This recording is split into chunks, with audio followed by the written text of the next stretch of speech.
Up, everybody. So, inspired by Joey. Shout out, Joey. Everybody needs a Joey in their life. I am right now pulling up the all NBA teams. Why? Because I want to know. Joey asked the question. He said, OKC Thunder in 2 years or Team USA? Who you got? All right, so first team All NBA, you got Jason Tatum. He's going to be a Team USA guy. Joel Embiid, not a Team USA guy. Shea Gilgeous-Alexander, well, he's our guy. Luka, not a Team USA guy. And Nikola Jokic, not a Team USA guy. Donovan Mitchell, second team NBA. Will he be playing for the US? Maybe. I don't know. They're going in a different direction, but he's good enough to play. Steph Curry, probably play. Jimmy Butler, probably play. Jaylen Brown, probably play. Sabonis, is not going to play. Third team is Fox. We've talked about that. You got Dame as third team. Julius Randle, who cares? LeBron James. Dave, what do you think when you start listing those guys in that group of players that you think about maybe like that's still in their prime, all NBA players? I'm missing some guys that would probably play for the Olympics, but I think I kind of got the core of that team. And you stack that up against our team. You're right, though. Like getting to the All NBA team and the core of that is exactly it. Like I would have loved to see Donovan Mitchell on this team, this USA team. I would have loved to see a couple of these guys play on this USA team. So, yet if you compare our All NBA team to the rest of the world, it's hard to compete. I mean, so. All right, getting back to what he asked. In 2 years, so let's just throw this out there, 2 years, Thunder's team versus the USA team, who wins? Man, I got to say the Thunder. I mean, like, obviously, why not? I mean, like, if you have... That's what you guys are here for, right? You have Team Canada, which will be a top 5 team by the time in 2 years, and I think Shea's going to be up there. What up, Jared? Dort is going to be there. You know, obviously Josh Giddey is going to be one of the leaders to Australia. You know, I think Chet will be on Team USA, so I don't know what we'll do. But maybe we have 2 Chets. So one Chet goes to Team USA, we get the other Chet. I mean, it's a video game, right? Well, he might be one of the best players on the team, but they're not ready to give him the reins because Wash? There's a pointless hierarchy in Team USA right now. I'm not digging it, dude. I don't think it's really good for stuff. It's why we look at the team, how it's built the way it is, because these guys have paid their dues, but it's like these young players are better. You got to give them a chance. But, hey, I get it. International basketball, you have to reward the players who have played in the system for longer. But either way, it was going to be a group of players who had never really played together before. So, anyway, let's talk about it. Josh Giddey in 2 years. I think he's a 20-point scorer, 10 assist guy. A lot, maybe like you could look at a player like Halliburton with except an elite passer, maybe not quite, maybe a 38% 3-point shooter would be nice, maybe 40, but who knows. Shea's already proven what he can do, but he'd be better at what, like creating for others and being a guy that can lift other guys up. Yeah. You look at our posts with Chet, he's like, since you can only have one Chet, we're going to take him and they can fuck off. Yeah. J-Dub, same way. You know, we got 2 players that could be starters for Team USA, but because of the hierarchy would probably be somewhere down the bench. So why not? We can take those guys with no sweat. What am I missing, Dave? Our depth is really solid, although their depth would be like they're looking at all-stars all the way down. And we're looking at guys that are exceptional role players like Kenny Hustle, J-Dub, Isaiah Joe. You got to put team hustle, team effort, team love in there. You know what I'm saying? Like it's a team versus a bunch of guys that are playing together that play together in summer ball. You know, like it's a different game. And anytime that you say, hey, I want to put up a team that's been playing together for years, and that's what I want to make sure, again, I like this USA team. All right. I like the spirit they have, but they're playing against a bunch of guys that have been playing together for a long time. That's right, Jared. Thunder first. You know, and so when you're playing against a team, and that's why I go back to, if the Thunder's playing against the USA team in 2 years, and this team is just straight up balling, like why would you, like, would it be a competition for a bunch of guys? Like, would it be a competition for a team to play against an all-star game, against an all-star team? Like that's what I'm saying, is like, if you're going to go out there and not play defense and stuff like that, then, like, I don't know. Something to think about. Got me thinking, bro. Got me thinking too. I was like, this is a dope question, because we're homers and we would look at it and say, yeah, absolutely. I think the Thunder have that level of long-term upside. You had a player like Jang in 2 years who could be, one of the better players on Team France. Poku for Serbia. Like, both of these guys have really great upside.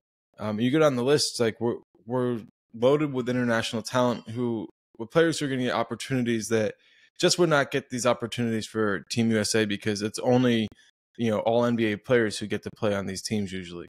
So I'm excited about the depth in that way. And it started just making me, and we talk about this a lot, it was 13 years ago, I guess now, like 2010 summer. And we got to see like all of our best players play Team USA. And that was an elite feeling. It was like, wow, this young team is playing in FIBA, and it's Russ, Harden, and KD, and Steph Curry. And Ibaka was in for Spain that year too, I think, right? Right. And then all of a sudden this year, right, it's kind of the opposite. You have no players on Team USA, but international teams are loaded with our players being the best players on their team. So it's so phenomenal, bro. I feel better about this season than I did then. And I've been kind of reserved to express that, because I felt like that was such a nostalgic season. I look at that as like, kind of like, that's when I started walking around like a cocky motherfucker.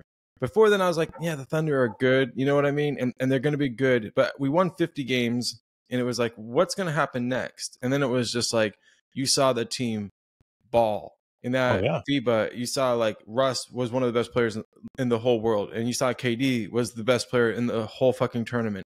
And you saw Harden was easily one of the best players there.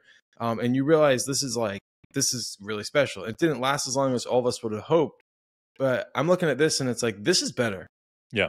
This is better, because you're right. I did not give a fuck about any of the games that were happening outside the US last time, You mentioned Ibaka, but I didn't watch Spain at all. Then on top of that, when I look at it, I start thinking about, well, I'm watching these non-competitive but are super competitive scrimmages. They're not scrimmages, they're like friendlies. I don't know what they call them. They don't count. No. And people are like, oh my gosh, Canada lost. Like, I didn't give a shit. Yeah. 13 years ago, if Canada lost in a warm-up game, I didn't give a shit if they lost in the regular FIBA games. And now it matters to me. It matters to me what the green and gold do out there. Like, this is really exciting. This is the most excited I've ever been going into a FIBA thing. And I know we have tons of listeners who are experiencing this, and they keep being like, hey, you fucked up on this, or you said this wrong, or you forgot to mention this. And I appreciate it, because like, it's like two little kids in a candy shop for the first time. We're bound to miss some stuff. So keep us on our fucking toes. Yeah, and it's just nice to be able to stop for Jaden? 10 minutes, right? And stop and recognize that if we were just watching Team USA and knowing that Spain had one of our players, it would be one thing. But knowing Serbia and knowing Canada and knowing, I mean, it's just fun, man. Like, it changes everything. Like France, right? If it wasn't for I can't what's his name, man? We drafted him a couple years ago in the 10th spot, or 11th spot. Jang? Yeah, Jang. Jang for France, man. He got injured, but if he wasn't injured, then he would be playing for France. Like, this is exciting, man. Like, for the first time, we're sitting here and saying, oh my God, like we're able to invest into watching the entire FIBA, not just one game, 2 games, and just what the USA is doing. And Josh Giddey, and for Australia, like, this is, it's phenomenal, man. It's better than playoff basketball at this moment. And, You know, like that's exciting. No, I want to say it's better than playoff basketball at this moment is because our playoff basketball last year lasted 2 games. Okay. And we get to watch like people beating up each other in FIBA, and our players really shine because our players going to play in circumstances that they're going to be really highlighted for what they can do. Like I expect if Poku plays a lot, he's going to look amazing. You know, Josh Giddey is going to be put in a position to look really, really strong and really good. Dort and Shea, same situation. You know, like this is good shit that's happening in front of us. Dude, better than playoff basketball? Maybe like a first round elimination if you're like used to it, like we were with like Russ and Paul George, where it was like season after season we're getting eliminated in the first round. Yeah. I would say I'd rather this than that, but this is by far the best FIBA or most excited I've ever been about a FIBA. And here's the thing, both of the players that are the best players on their respective teams, like in Giddey and SGA, it seems to me like they're going to be the best players on their teams for a long time. Or maybe that's not the right way to put it, because international basketball, it's not really about that. It's more like one of the cornerstones of the entire program. And if you have someone like that that's there year after year and they can build the program around, it doesn't really matter who leads the team in scoring or anything like that. It just matters like can the team piggyback off the success that they're having in the league. And like both Canada and Australia are, I think, two of the top 5 teams in the tournament coming up, and it's going to be really, really fascinating. The first big game coming up, I don't know the date, but it's Canada versus Germany, I think, or who are they playing first, man? It's going to be a tough game. I think they're playing France first. Canada-France is the first big game of the tournament. It's going to be insane, and I'm excited. All right, I'm pulling up the FIBA schedule, man. Right here. All right, so Friday, August 25th. We 2 have weeks. France and Canada. Boom. I think it started right away. We got a bunch of games right there, but nothing other than Jordan, Greece. What time is that game? It's in Serbia and China at 8 a.m. Eastern on the 26th. Poku's not going to be playing that one, though. Spain, New Zealand. Or I'm sorry, Spain. United States, New Zealand at 8:40 a.m. The 27th, we see Australia versus Germany. Canada versus Lebanon. Oh man, these start times are gonna be crazy. Yeah, it's gonna be all over the place. So it's all in the morning. So yeah, it reminds me of one of those Australia basketball tournaments that families would have to go to, and they'd have like 4 kids, and you had to be like, okay, how are we gonna cover all the games? Yeah. Okay, you go to this one and this one. I'll go to this one and this one, and that way every kid gets a parent. Yeah, dude. I'm all for it. How are we gonna cover all the games, Dave? I don't know, man. I think we just go by seniority. Okay. So when first Shea plays. So Canada. Well, I mean, I don't know, dude. I don't know if I can see. I kind of want to see Australia play really, really bad too, man. I can watch 2 at a time. I can watch 2 at a time, man. I wish we could figure out a way to share our screen so our people could watch 2 at a time with us. Yeah. Yeah. Well, that seems shady. Do that one site that Buff? Too cool. Yeah, BuffStream. Shout out Too Cool, but BuffStream works. I can watch 2 at a time on BuffStream, bro. Yeah. I'm paying up. All right, man.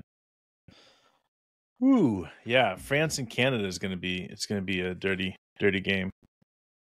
Man, some of these brackets are gonna be like just totally fucked. Like everybody's gonna be playing in it, just gonna be beating each other up.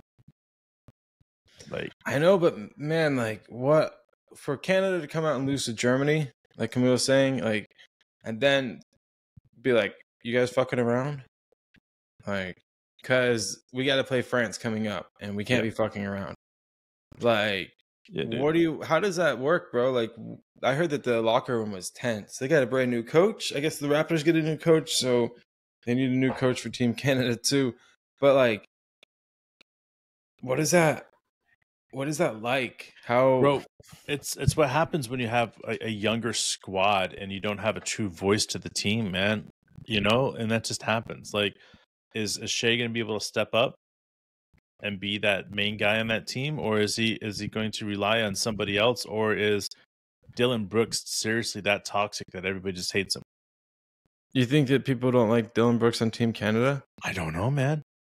I You're don't gonna know. blame him. He's gonna be the fucking scapegoat for the Team But Canada. I'm just saying, we don't like. Here's the thing: if things aren't right and things are tense in the locker room, people are upset, then everybody's looking at blaming somebody. So who's the scapegoat? Is it seriously a coach? Is it one of the players? Is it low hanging fruit because Dylan Brooks yelled at Dort and him got in a little tussle? Like, we don't know. We can just speculate. And I think that's the thing that's fun, though. Dude, you're pulling shit out of your ass. That is speculation, but That's the best part about it, man. I got a mic here, and there's tons of speculation down the road, bro. But what I personally think is Shea didn't wipe his ass properly, and then everything just went to shit.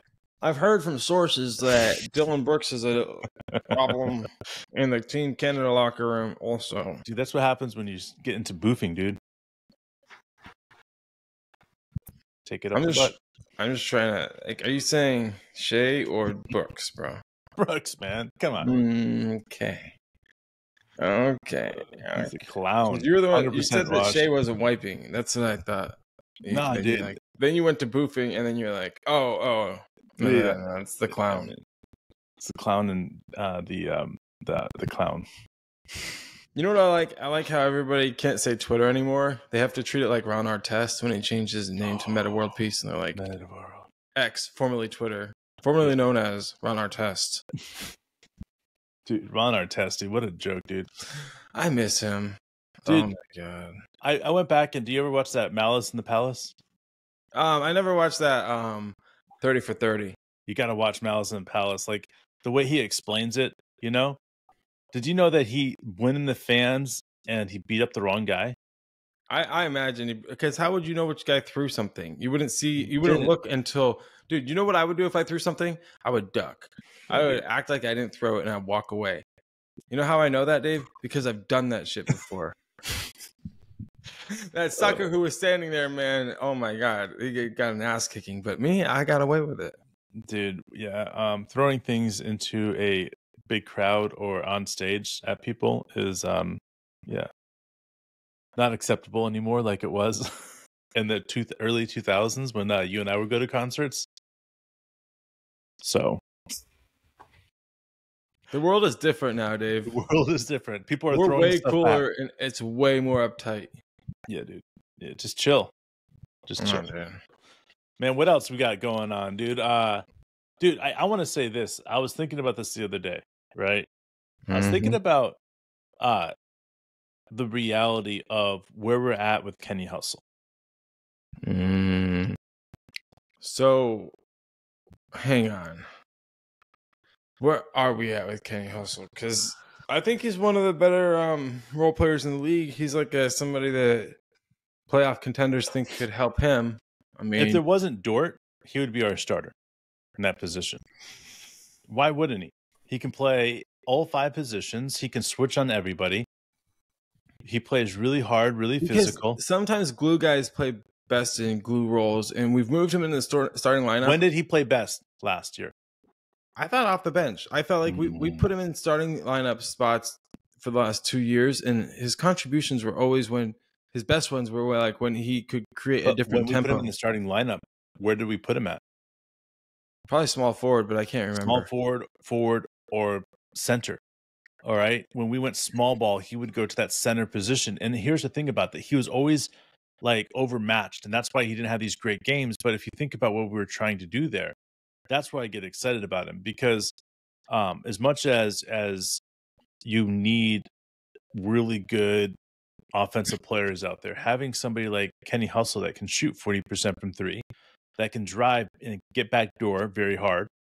And then on top of that, like his mismatch on defense, because if he gets a smaller guy on him, he makes that smaller guy look like a chump.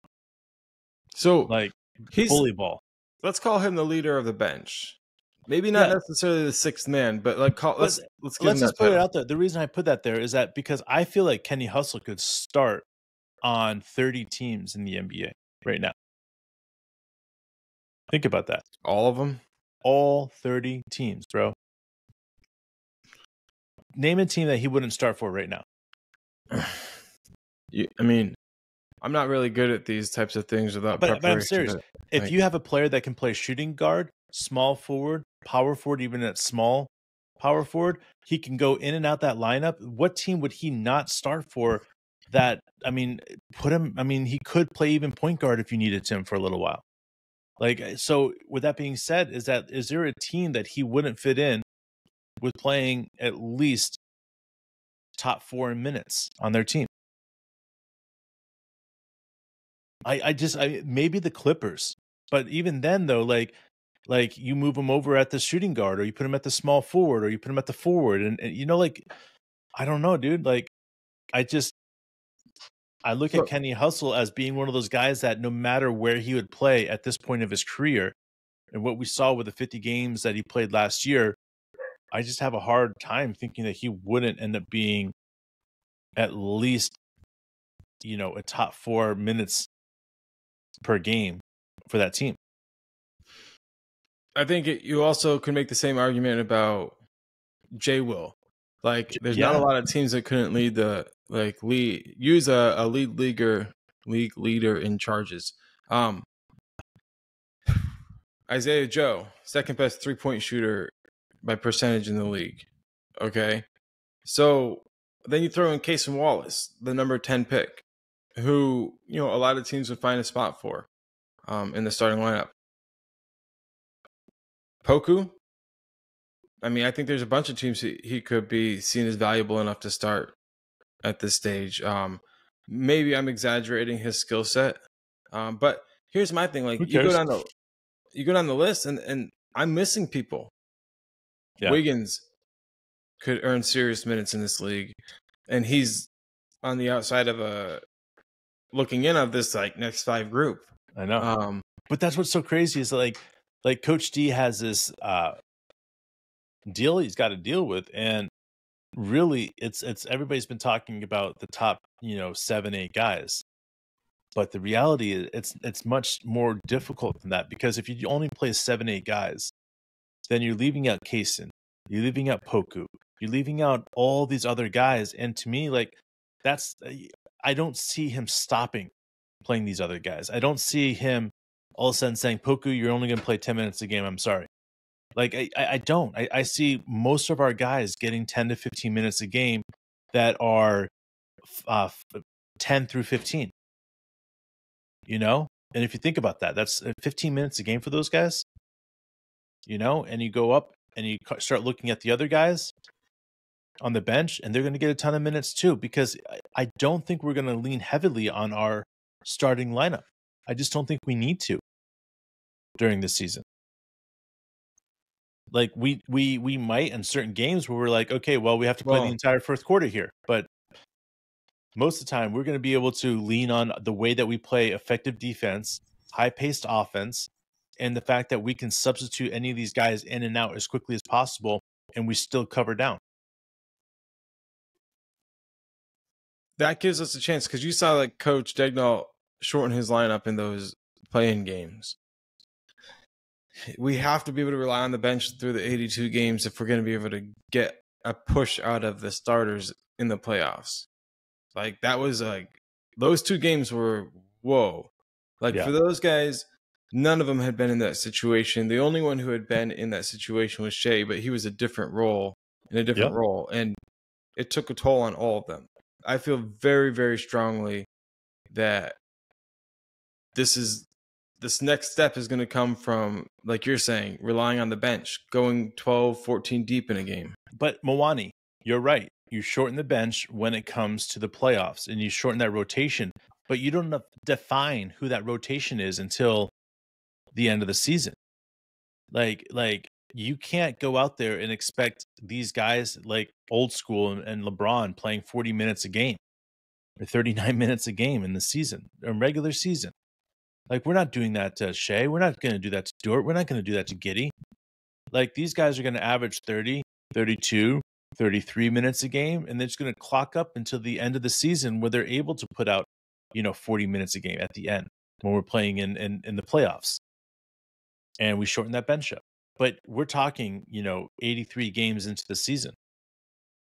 So 83 games to get prep, yo. 82 warm-up games. That's it, man. Best of life. I love it, man. Well, shit, dude, this is another day we got started a little bit late. Life is hectic right now. Yeah, Jared, tell your girl thank you for letting you stay in the car and listening to us, because that's pretty baller, man. Yo, Wash, I wanted to say I agree with your assessment, like, as far as, like, personally too. You're saying, like, you're hoping that Canada wins against France, but if your country, France, wins, you're cool with that. Like, I'm going to side with Thunder players throughout the whole tournament. And, like, I'm cool if Team USA wins. I'm not going to be, like, bummed. But I'm like I'm cheering for Thunder players. That's what this tournament is about for me. That's where my loyalties lie. And I don't know if that makes me a traitor, but I don't give a fuck. No, dude, let's just be honest. For the first time in the history of the game, like, this is truly spectacular that teams are going to be able to cheer for, or players, or I say teams, fans are going to be able to cheer for their players that are playing on different countries all over the world. And it's not going to be just people cheering for US and that's it. And I know for a fact, because people fall in love with these players. If you're playing against the US, yeah, sure, like Wash said, I'm going to cheer for France, but if Australia wins, then that's okay. Or Canada wins. The other way around, bro. Yeah, Canada. He wants Canada to win, but if France wins, and that's what I'm saying, is like, that's how like advanced this has become. If this is the same thing when players are playing in the soccer or football, and World Cup, is you see these fans that are cheering. Yes, it's for their country, but it's also for their players that play for their organization and their team, because you want them to see good, to see them do well. That's where I'm at. That's where I get excited about. I need to see that. Like, I want to see this. This is the first time to see it. I feel like I would actually be, like, torn up in the tournament is if, like, Canada and Australia faced. Then I'd be like, in the championship, I would just sit back and I would just enjoy a championship game like that. Hell yeah. All right, dude, we should get out of here. I got to get out early, guys. I'm sorry about that. But next time we come back, we're going to debate who a championship would mean more to, Canada or Australia. Ooh, nice. All right, guys. See you Monday. Or, wait. Yeah. See you Saturday. Today's Friday. Today's Friday. We got another day, guys. We'll see you tomorrow.